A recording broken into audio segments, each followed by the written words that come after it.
पत्थरबाजी का सलीका ठीक था? मैंने पत्थरबाजी को तो कभी जस्टिफाई किया ही नहीं। उसके खिलाफ भी मैंने बोलिए ना, पत्थरबाजी आप की बोलिए वो ना। हैसियत, अमन जी हाँ जी, हाँ जी। सुनिए, मैं कह रही हूँ हाँ। पत्थरबाजों के खिलाफ कार्रवाई होनी चाहिए और ये नतीजा निकल के आना चाहिए वो पत्थरबाज कौन थे और किसके कहने पर वहां पर पहुंचे थे। वो तो चल रही है जांच, मैं नदवी जी को भी नोटिस जा रहा है। अमन जी सुन लीजिए, मैं आपके चैनल पे आज ये खुलकर बोल रही हूँ। सीएएनआरसी के मामले में जिस तरीके से 19 दिसंबर वाले मामले में यहाँ पर पत्थरबाजी हुई थी, मैं सुमैया राणा, मेरे घर के पास का मामला है परिवर्तन चौक, मैंने आज तक उसके पहले ना उसके बाद कोई पत्थर नहीं देखा। उस दिन वो पत्थर आए कहां से थे? यही तो समझ में नहीं आता, इनके पास पत्थर हर जगह पहुंच जाते हैं। बस मैं यही तो कह रही हूँ, छतों पर पत्थर कहां से उस आते तरह हैं? पहुंच गए। 1 मिनट और मुझे बस 10 सेकंड दे दीजिए। मेरे को तहसीन के पास जाना जल्दी। हाँ हाँ। पत्थर इस तरह पहुंचे जिस तरीके से पुलवामा में 350 केजी आरडीएक्स पहुंच गया था, पत्थर उस तरह पहुंचे। पत्थर उस तरह पहुंचे जिस तरीके से वो तो आतंकवादी थे, पत्थरबाजों को आतंकवादी कह रही हैं आप। सुनिए, पहलगाम में जिस तरह आतंकवादी पहुंच गए, इसी तरीके से मुसलमान इलाकों में पत्थर पहुंच जाते हैं। तो ये आतंकवादी हैं जिन्होंने पत्थर चलाए? ये पत्थर पहुंचाए जाते हैं, ये आतंकवादी हैं? ये सिर्फ ऐसे ऑपरेशंस करने के लिए ये पत्थर बाकायदा पहुंचाए जाते हैं। मैं मान गया आपकी बात, मैं समझ गया ये इंटेलिजेंस फेलियर है। ज्यादा से ज्यादा लोगों को मुकदमे दर्ज करें, जेल में डालें, जेल में तो ठूंसे, पत्थर अगर इसके लिए पुलिस ये काम करती है। पत्थर अगर मुसलमान चला रहा है तो मुसलमान पर ये एफआईआर होगी ना, हिंदू पर थोड़ी ना हो जाएगी। बैलेंस करने के चक्कर में साजिद रशीदी 30 सेकंड आप बोलिए, फिर मैं तहसीन पूनावाला आपके पास आ रहा हूं। जब पत्थर चलाने वाला मुसलमान है तो मैडम उन्हीं पर एफआईआर होगी ना, हिंदू को थोड़ी ना पकड़ के अंदर कर देंगे। हिंदू चलाएगा उस पर भी होगा, पत्थरबाजी तो कोई भी करेगा। थोड़ा सा ये भी पता किया जाए कि वो हुमायूं कबीर वाले तो नहीं है कहीं मुसलमान। चलिए ठीक है, 1 मिनट साजिद रशीदी, पता हो रहा है। फिर मैं तहसीन आपके बाद 30 सेकंड में आ रहा हूं। तहसीन आ रहा हूं। सुमैया राणा ने, देखिए मेरी बहन सुमैया राणा ने बड़ी सफाई के साथ मुहिबुल्लाह नदवी की भी सफाई दे दी। मैं ये कहना चाहता हूं, एक सवाल है मेरा, दिल्ली के अंदर 7 एमपी हैं और मेरे ख्याल के 85 शायद विधायक भी हैं, और चांदनी चौक में भी एक एमपी है, कई सारे विधायक हैं, शोएब इकबाल भी वहाँ रहते हैं। मुहिबुल्लाह नदवी को अभी एक चैनल पे था, मैं इनके प्रवक्ता ने कहा कि साहब उनको एक इमाम ने फ़ोन किया, जबकि किसी इमाम ने फ़ोन नहीं किया। मुहिबुल्लाह नदवी खुद कहते हैं मेरे एक जानने वाले ने मुझे बुलाया, कोई कहता है इमाम ने फ़ोन किया। ये सारी जो चीज़ें मिक्सअप हो रही हैं, ठीक है, ये सारे जो मिक्सअप, सारी जो चीजें मिक्सअप हैं, यानी दिल्ली के एमपी को छोड़कर रामपुर के एमपी पहुंच रहे हैं वहां। पिछले 65 सालों में इन्होंने मुसलमानों के हाथों में पत्थर दिए, इस बात की दलील है। तहसीन पूनावाला, तहसीन पूनावाला, ये दूर रहेंगे, चलिए वो जांच में आ जाएगा, वो जांच में आ जाएगा। संभल में भी ऐसा कुछ हुआ था, वहां पर भी सांसद के कुछ रिश्तेदार वहां पर भी प्रकट हुए थे, वो भी आरोप लगे थे मैडम, यहां पर भी ऐसा हो रहा। तो ये इतना कोइंसिडेंस हो सकता है, चलिए मैं मान लेता हूं, ये इतने बड़े बड़े संयोग हो जाते हैं कि यहाँ दिल्ली में पत्थरबाजी हो गई, रामपुर के सांसद यहाँ प्रकट, चलिए वो सेशन, वो सारी चीजें। लेकिन तहसीन कांग्रेस क्यों भड़का रही है भाई? कांग्रेस क्यों फेक न्यूज फैला रही है? मुसलमानों को प्रताड़ित करने का काम इमरान प्रतापगढ़ी, आखिर कितनी मस्जिदें तोड़ी जाएंगी? इमरान मसूद, मस्जिदों को तो कोई हाथ ही नहीं लगा रहा है, कांग्रेस क्यों भड़का रही है तहसीन भाई? अमन जी देखिए, 2 या 3 चीज बहुत जरूरी है बोलना। आज मैं जेन्युइनली, मैं कल से कह रहा था, और कल जो कुछ पॉइंट्स राणा जी ने रखे, ये कल मेरे साथ डिबेट पे थी रूबिका की, मैंने यही पॉइंट्स रखे थे, तो मैं कल से एक उम्मीद कर रहा था, एक दुआ कर रहा था। अमन जी आप जानते हो मैं बहुत दुखी हूं, यहाँ पे शिवम भाई, काश हमारे मुल्क के वजीर आजम प्रधानमंत्री नरेंद्र मोदी जी होते, काश गृह मंत्री अमित शाह जी होते। किसकी हिम्मत होती है सब पत्थरबाजी करने की? आप सोचिए अमन भाई, कमजोर प्रधानमंत्री मनमोहन सिंह जी प्रधानमंत्री, कमजोर गृह मंत्री सुशील कुमार शिंदे जी, ये कहां से कोई एक लफंगा, आप सोचिए वीडियो पे भी आ जाता, कहते हैं मस्जिद शहीद हो रही है, फिर पूरी भीड़ इकट्ठा हो जाती है रात की 1:30 बजे, किसी को पता नहीं ये तरह के बुलडोजर तोड़े, और पुलिस सोइए एक ऐसे एरिया के अंदर अमन भाई जहां पे बम ब्लास्ट हाल में हुआ है, जहां सेंसिटिव एरिया है। अच्छा, सुप्रीम कोर्ट का जजमेंट भी मैंने पढ़ा, क्योंकि मनमोहन सिंह जी और कांग्रेस तो हमेशा जजमेंट तोड़ती।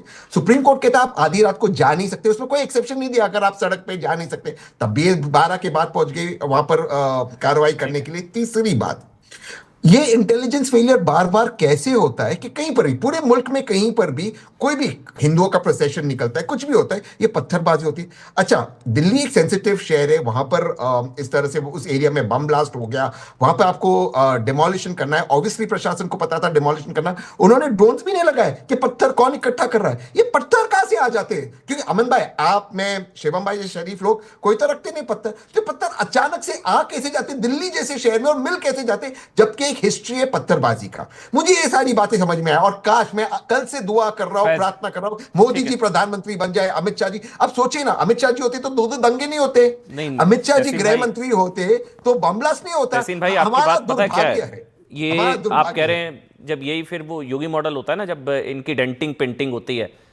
तो फिर लोकतंत्र और संविधान और मामला यूएन तक पहुंच जाता है कि फिर प्रॉब्लम होती है सर, होती है तहसील भाई, होती है। अभी इनकी चल रही है, अब 11 पत्थरबाज पकड़े गए हैं, 11 पत्थरबाज पकड़े गए हैं। अब इन सब पर एक्शन होगा तो फिर कहा जाएगा कि एक धर्म के लोगों को, अभी देखिए ना, ये इमरान प्रतापगढ़ी मुसलमानों को प्रताड़ित करने का काम। अभी आपने लफंगे शब्द का इस्तेमाल किया कि जो लोग कह रहे हैं कि मस्जिदें मस्जिदें, इमरान मसूद ने बोला हमारी आखिर कितनी मस्जिदें तोड़ी जाएंगी। इनके लिए क्या कहेंगे आप? ये कौन है, ये लोग कौन है, ये तो चुने, इनको बताइए ना क्या कह रहे हैं। मस्जिदों को छुआ गया, मैं बिल्कुल कह रहा हूं मस्जिद को आज भी नहीं आई बस। और अगर गलत और अगर रूमर्स फैलाया गया जिससे 2 मेंबर अगर नहीं फैलाए गए इमरान मसूद, इमरान प्रतापगढ़ी, तो मैं ये कह रहा हूं अगर 2 सम्मानित जी, अगर 2 सम्मानित मेंबर्स ऑफ पार्लियामेंट, 2 सम्मानित मेंबर्स ऑफ, एक ही लाइन चलिए बोलिए। अगर इस तरह के रूमर्स फैलाए गए कि 2 सम्मानित मेंबर्स ऑफ पार्लियामेंट को लगा के मस्जिद पे आ जाए, उसके पहले जो सपा के मेंबर ऑफ पार्लियामेंट है उनको लगा आ जाए, तो फिर ये रूमर कौन फैला रहा ताकि इस तरह की बात हो, उसके भी वहां पर वो जांच भी होनी चाहिए। अगर अमित शाह जी हो गए तो जांच होगी, ठीक है। अगर आप झूठ फैलाए। फैज खान ये पत्थर अचानक कैसे पहुंच जाते हैं? वीडियो चला था ना, ये जो तहसीन ने पूछा, मैं भी, शिवा हमारे को ही जानना चाह रहा है, सुमैया भी जानना चाह रही है कहां से कौन करवाता है ये सब, कहां से ये पत्थर कहां पहुंच जाते हैं अचानक से सारे?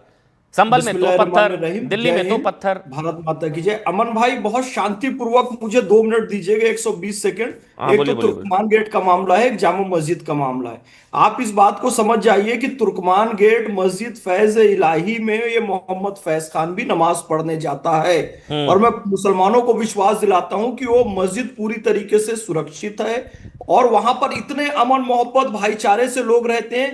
ठीक सामने भगवान महावीर के नाम पर वर्धमान प्लाजा है, हिंदू मुसलमान सबकी दुकानें हैं सुरक्षित। उसके ठीक बाजू में हज मंजिल है, वो भी पूरी तरीके से सुरक्षित। मस्जिद के बाजू में श्री राम हनुमान वाटिका मंदिर, गौशाला है और हॉस्पिटल उसके अंदर है जिसमें 90% मुस्लिम इलाज कराने जाते हैं, वो भी सुरक्षित। हज मंजिल के पीछे में लगभग 1 दर्जन मस्जिद है, जामा मस्जिद तक, वो सारी सुरक्षित। किसी को कोई नुकसान नहीं पहुंचाया गया है। केवल इंक्रोचमेंट हटाने के लिए वहां पर पुलिस गई थी, एमसीटी के लोग गए थे, सब कुछ शांतिपूर्वक चल रहा था, मस्जिद कमेटी शांतिपूर्वक, वहां के लोकल लोगों में बहुत भाईचारा। इसी दरमियान एक व्यक्ति पहुंचता है और वो ये कहता है कि मस्जिद तोड़ी जा रही है। उसके पहले जो वीडियो चले कि रात काली कर दो मुसलमानों, देखो बुलडोजर आ गए, मस्जिद तोड़ी जा रही है, उसी क्रम में एक व्यक्ति पहुंचकर खुलेआम ये कह रहा है, वीडियो आप भी चला रहे हैं और चलाइए, वो है रामपुर के सांसद मोहिबुल्लाह नदवी, जो खुलेआम ये कह रहे हैं कि मस्जिद तोड़ी जा रही, यानी कि अफवाह फैलाई जा रही थी। वहां के लोकल लोगों का हाथ नहीं है, क्योंकि मैं खुद उठता बैठता हूं उस मस्जिद में नमाज पढ़ने जाता हूं, वहां के बहुत अमन और शांति वाले लोग हैं। ये पहली बार फैज खान और रशीदी दोनों एक जुबान में बात कर रहे हैं, दोनों फैज खान और रशीदी जी दोनों एक जुबान में बात कर रहे हैं, पहली बार होगा शायद, दोनों कह रहे हैं नदवी नदवी नदवी। ये पॉलिटिकल भीड़ थी, क्योंकि मैं वहां के लोगों को जानता हूं भाई, मेरा रोज का उठना बैठना है वहां पे। शिवम मुझे बताइए ना, एक बात और कहना चाहूंगा, सुमैया ने पूछा, ये मैं भी जानना चाह रहा हूं, ये आप लोग हर जगह फेल हो जाते हैं, कोशिश बड़ा करते हैं, संभल में होता है तो पत्थरबाजी हो जाती है, दिल्ली में कुछ होता है तो पत्थरबाजी हो जाती है, यहाँ पे होता है तो पत्थरबाजी। आप लोग कुछ इंटेलिजेंट, कहाँ ये सब कैसे आ जाते पत्थर?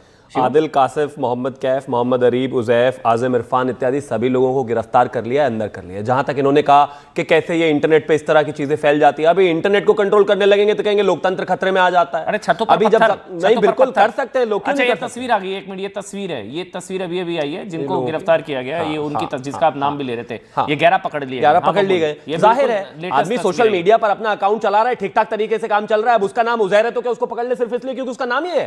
लेकिन जब वो वहां पर जाकर उसने तुरंत वीडियो बनाई, लोग पत्थर इकट्ठा करके ला गए, पत्थरबाजी चालू हो गई। दूसरा तर्क इसका यह होना चाहिए कि इस तरह की अफवाहों में फंसना क्यों है? एक चीज और, इनमें से कई वहां के लोकल भी हैं, लोकल ही है, ये मोहम्मद फैज भाई को बता रहा हूं, लेकिन कई लोकल भी हैं। लेकिन इसमें एक क्लैरिटी है कि वहां पर जो मोहिबुल्लाह नदवी हैं उन्होंने जाकर बाकायदा हंगामा फैलाया। अगर वो नहीं फैला रहे तो फिर मुझे एक चीज बताइए, वहां पर जाकर कर क्या रहे थे वो बेशक वहां पर पहले इमाम रहे होंगे, कुछ भी रहे होंगे, लेकिन जब उनको इस तरह की जानकारी हुई तो उन्होंने रुककर अपने वहां के बच्चों को संभाला क्यों नहीं? अरे भाई रिप्रेजेंटेटिव हैं आप मुस्लिमों के, इस देश के लोकतंत्र के, तो आपको जाकर कहना चाहिए था कि कोई एक पत्थर नहीं चलना चाहिए। जब इमरान मसूद खुद आकर कह रहे हैं कि नहीं मस्जिद तोड़े जाएंगी तो जाहिर है तो भड़का रहे हो आप। फैज भाई हो गया, एक मिनट। सोमैया जी आप बोलिए प्लीज, 10 सेकंड। सोमैया जी, सबसे पहले तो जांच में ये आ जाना चाहिए कि वो पहले पहुंचे थे दंगे से, वहां पे जो भी पत्थरबाजी हुई है उसके बाद पहुंचे। जितनी मुझे जानकारी है, जितनी मेरी बात हुई है उसके मुताबिक वो जो वहां पर